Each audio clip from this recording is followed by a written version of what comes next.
Alright, the session's over, and you have to stick around and watch to the very end. I made by far the biggest mistake of my poker journey, and I have to share it with you. I didn't think twice about it. This is a vlog about the good, the bad, and in this case, the ugly. And what I did was absolutely a terrible mistake. What's up, Poker Beasts? Kato here, and today we're playing cards. Let's hit the film. Welcome back to the vlog. Today we're doing a max buy-in, a $300 buy-in, and make sure you stick around to the end because this episode is quite the doozy. The first thing that we pick up under the gun is pocket jacks. I have 300 in my stack, and I'm going to bump it up to $13. This is my standard opening bet. The middle position player, the cutoff, the button, the small blind, and the big blind all call. We're going to the flop 6 ways. It's not ideal unless I hit my jack. I'd rather be heads up, but I also want to conceal the strength of my hand and stick with the standard opening size. The dealer puts out the flop. It's 7 King 9 rainbow, and when the small blind decides to lead out for $20, I decide, with so many players behind me, not hitting my jack, I'm just going to toss this one away. You've seen me run hot in a handful of episodes, but this vlog is about the realities of poker, the good, the bad, and in this case, the ugly. Major goals of this channel are to encourage people to hit the felt, and also to have some teachable moments along the way. The next hand of note that I pick up is King Queen offsuit in the cutoff. The middle position player, who only has $40 total, bumps it up to $20, and I'm going to go ahead and raise to $50 in order to isolate. I don't imagine the button or the blinds have anything better than me. I might have been able to find a fold here. There's not really a point in gambling what could be a coin flip or domination against someone with only $40, but I decided to make the call. We're going to see a full run out to see who wins this $74 pot. The dealer puts out the ace 7-3 on the flop. No good, that ace could have me crushed. The king comes on the turn, which I like to see, and the river is the 3 of hearts. Not expecting to drag this pot, I'm relieved when my opponent flips up pocket nines. My kings are good, and I'm going to scoop this pot. A few hands later, I look down at king jack of clubs in the big blind. There is a straddle on the pot, and the under the gun, middle position, and cutoff player all make the call. With no one raising the action so far, I imagine my hand's probably good, although my position is absolutely terrible, and so I want to make it large enough so I can make most people fold away. I size up to $35 and put it in the pot. It folds around until the cutoff makes the call, and we're going heads up to the flop with $92 in the pot. Although this is exactly what I wanted, I'm not the best at playing post-flop. When I'm out of position with a big pre-flop raise, it almost requires a big continuation bet, and when the dealer puts out 5-2 queen rainbow, I have to do something. I can't just check this to my opponent and let him take the initiative. I decide I'm going to go with a $40 bet. This is a very strong player, and he's also very good at sniffing me out. He's willing to call me down a little wide because he understands that I'm going to be making moves like this. Luckily in this case, the board is dry enough that he didn't have reason enough to call, and he makes the fold. I'm off to a good start with 932 on my stack. This video incredibly took about 8 hours to edit, but it only takes 1 second to give a thumbs up. I'm really loving growing this channel with you, and I really appreciate it. The next thing I look at is ace-8 of spades from middle position. The under the gun player is limped, and I decide to bump it up to $15. I'm not sure if this is the correct play. It feels like it's wrong. I'm learning that suited aces with straight draws are much more valuable than the ones that don't have them. Maybe I should just not have this in my range, especially from this position. Regardless, the low jack, the cutoff, the small blind, and the under the gun player all decide to make the call. We're going to the flop 5 ways with $78 in the pot. The dealer puts out king 9 queen, 2-tone with 1 spade. It's not the flop I was looking for, but I am drawing to a straight and potentially the nut flush. The under the gun player decides to take the initiative in the pot, betting $20, and then this under the gun player calls. There's $118 in the pot, and it's only 20 more for me to call. I'm getting 6-1, and I decide for $20 more, I want to see the turn. The issue is that there are players to act behind. They could have easily re-raised it. Maybe once again I should have folded this away. The dealer puts out the turn. It's not a spade, but it is the ace of clubs. This time it checks to me. I have top pair, and my other 2 opponents have shown weakness. I'm going to go ahead and put in a bet of $50. With $138 in the pot, I think this bet is way too small. It's definitely a scared bet, and I should be charging any of the flush or straight draws that are out there. If these opponents had something good, I don't think either of them would have checked. I don't think that either would be trapping. The small blind had no problem leading out on the flop. Why would this change if he could still beat the ace? If the under the gun player had something strong, he'd want to put money in the pot when checked to him. For these reasons, I think I should definitely have bet bigger. The small blind folds away, and with the great price I'm giving the under the gun player, he decides he wants to see the river and makes the call. It's probably safe to say he has a marginal hand, or he would have raised me when given this opportunity. The dealer puts out a 10 of hearts, any jack makes a straight. Luckily my opponent checks to me, I check behind, and he reveals that he did river me. He has 10-9 offsuit. I'm down to $304 on my stack, probably because I didn't raise larger on the turn. The next hand I get is a beautiful hand. It's a hand we all love to see. Ace-king offsuit in the small blind. The short stack under the gun player straddled, and he's probably looking for any good excuse to get all of his chips in the pot. When it folds around to me, I bump it up to $16. hoping that he decides to push. The big blind folds away, and sure enough, he does go all in.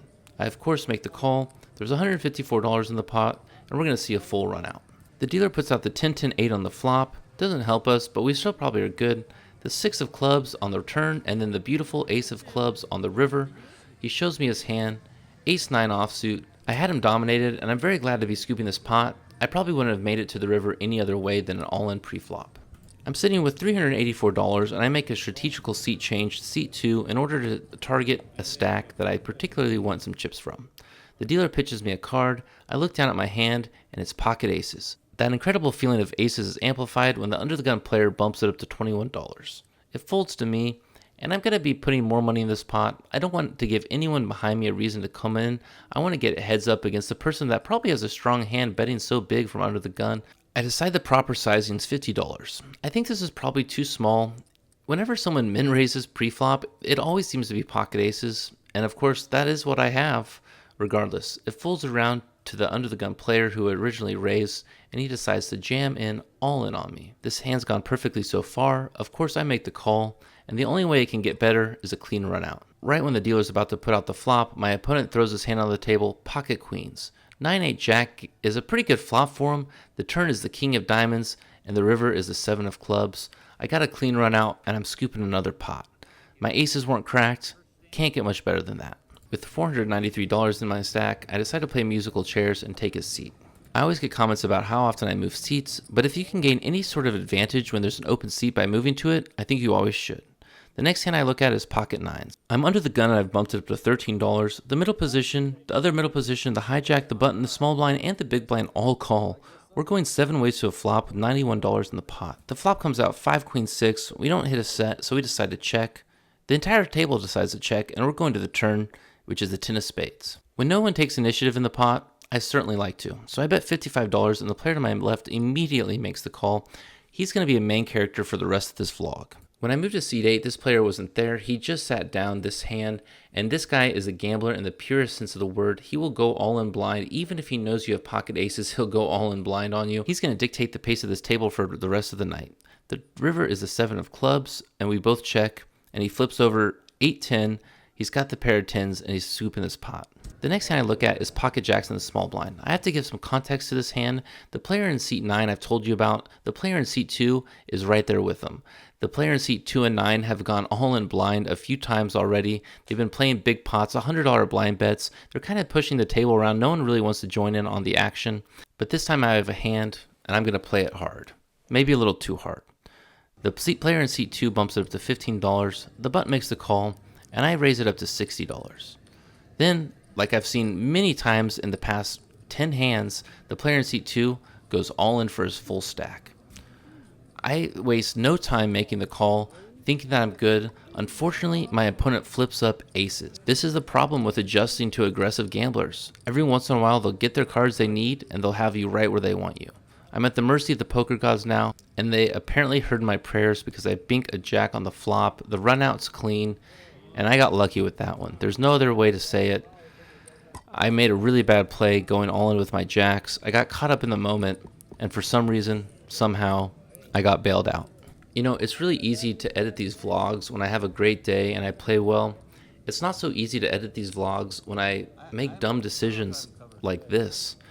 I mean, I'm glad I got paid off here, but in the long run, this is not a winning move, and I definitely need to be able to adjust my game in order to adapt to different situations. I'm sitting with $830 in my stack, and the next hand I look down at is King 8 of hearts. I'm in the middle position, and I decide to bump it up to $13. This should probably just be a fold, but the middle position player, the cut off the button, and the small blind all make the call. We're going 5 ways to a flop with $68 in the pot.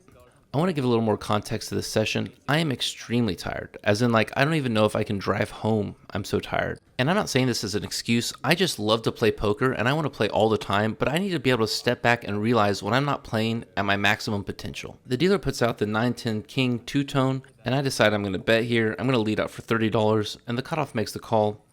We see the turn, which is a 2 of hearts. We both check. The river is the 4 of spades. We both check again, and I win at showdown. I toss out a few more hands. It goes about an orbit or two, and then I look down at the beautiful pocket kings. I'm in middle position with $850 in my stack, and I bump it up to $15. There's one limper under the gun. I'm sticking with my standard open. The middle position player, the hijack, and the under the gun player call. We're headed 4 ways to the flop with $67 in the pot. The dealer puts out the 7-10-10 two-tone. Not a great flop for me, but I'm going to go ahead and bet $25. The hijack makes the call, and the under the gun player makes the call as well. The turn is the 8 of clubs. Both these players have very short stacks. My $60 more than covers them. The hijack makes the call, and the under the gun player folds. We're headed to the river, which is the queen of clubs. Not good. I'm not holding a club, but neither is my opponent. He is, however, holding 10-6 of spades. He has 3 of a kind, and he's taking this one down. The next hand I get is 8-5 of clubs on the button. It folds around to the hijack, who bumps it up to $15.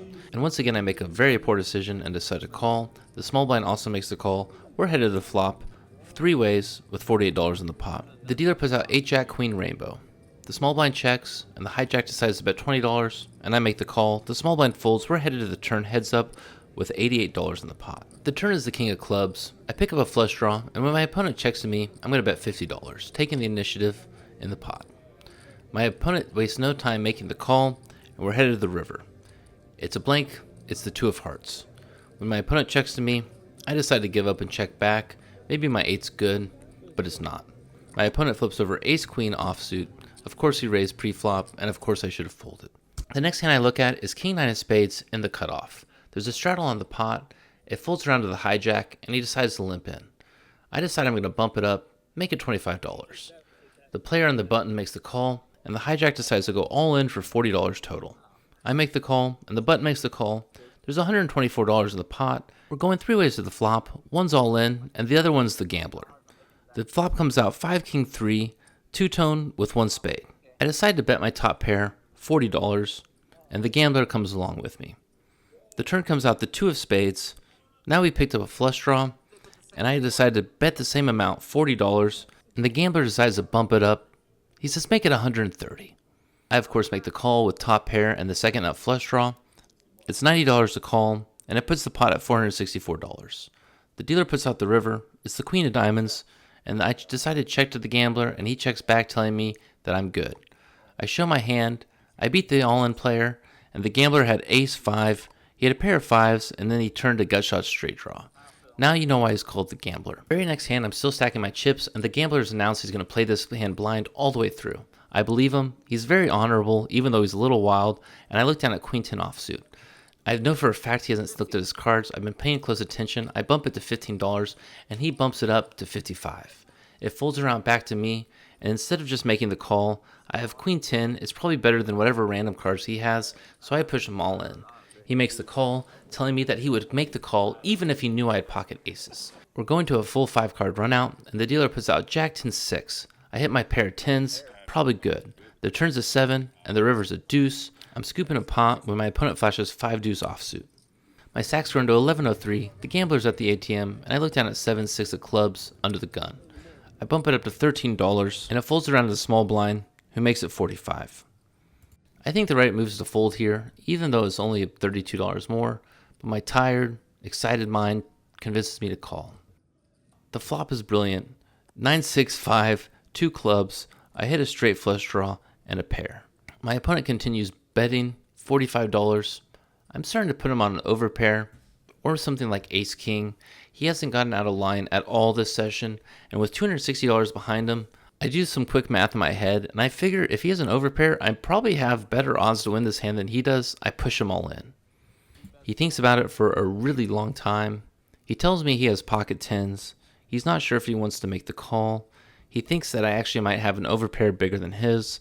Little does he know that I have so much equity and so many outs that I have better than pocket aces. Now that I know what he has, I'm honestly not even sure if I want him to call. He has me beat right now, and I have to come back from behind. I push my hand out and tell him that if he folds, I'll show him what I have, and he does muck. I flip up, and he says he's actually glad he folded. He didn't want to see the last 2 cards because he hasn't been lucky all day. My stack's growing. It's at $1,200, and I look down at a6 of clubs. It folds around to me, and I bump it up to $15. The gambler instantly goes in for $105 total. The big blind gets out of the way, and I make the call. He's been so wild and so loose, my hand's probably in first. I go to a full 5-card run out, and my tiredness is showing through. I have a pair of 6s. Oh no, that's not a 6, it's an 8. The fact that I'm misreading the board is not a good sign. It's also not a good sign when he says he has an ace, and he flips over ace queen. He finally's picked up a decent hand, and I'm paying for it. Alright, a quick update. So I'm playing really loose and I'm playing really wild. It's because seat 9, he plays in the blind. Like literally, he'll put all his chips in blind. Even if he thinks that you have a great hand, he doesn't care. He'll just put it in blind. And so obviously I gotta loosen up for that. No one else at the table is really adjusting to it except for the guy that I beat when he had the pocket aces and I had the pocket jacks. He'll just go all in with nothing and he'll show like 10-3, but he'll push his whole stack in $500. And I know this because I played with these guys a lot before. It's not like a one-off thing, like they do it consistently. I want to adjust appropriately, and to adjust appropriately, like with the queen 10 hand, where I called his all in, I know he'll do that with anything, like literally anything. And so I just have to be willing to gamble and hope that it pays off. Oh, I was just such a sweet summer child. The next hand I get is king 9 offsuit. I'm on the button, and it folds around to me. I decide to bump it up to $20, and my opponent, the gambler, immediately re-raises me to $60. I make the call. My hand's good enough to play against his random holding. Before the flop goes out, he makes a blind bet, all in for $400. He says he doesn't have a pair, and I believe him because one thing about this player is he never lies about his hand. Maybe this is the one-off time he does, but I really don't think he is. The board's 7 jack king. I have top pair. It's a rainbow board, and so I make the call. $400 with a king 9. Let's listen in on the hand. I got a king. What the? What the? I misread the king. It was really a queen. At the river, I said I had the king, and then he flipped over and showed the ace queen. I flipped over and showed my king, and it wasn't a king. It was a queen. I misread my hand, and the reason I misread my hand is I'm really tired. Like if I have to be honest, I got up at 5 a.m., edited a full vlog, and then came here and played poker, and it's past midnight, and that was a huge mistake. It was a $400 mistake, and I just misread my hand. If I would have won that, if he folded and I found out that I misrepresented my hand, I would have just given him his money back. No question about it, because I absolutely was not trying to misrepresent my hand. Obviously, I wouldn't have pushed in all in on him if I didn't think I had the best hand. And I knew if I had a king, it would be good. Like, he's betting blind, and but I'm a little shooken up after that one, honestly, and it's going to be tough and embarrassing to show this to you guys, but this is part of poker. Sometimes you misread your hand, sometimes you play too late, sometimes you get tired, and that was a big mistake. That was a $400 mistake. But I think I'm going to use that as a lesson and just get it from the table. Get it from the table. I stayed here, and I stayed here. I was racking my chips. I decided to stay because this guy's got a lot of money. He's just gambling with it. And I got a little too wound up, a little too into the fact that he's just playing crazy. And it worked. It worked on me. I made a huge mistake. I racked up the chips I had left and headed to the cage to turn it into cold hard cash. It was a profit, but it was a painful profit, and a day that I'll never forget. In for 300, out for 515.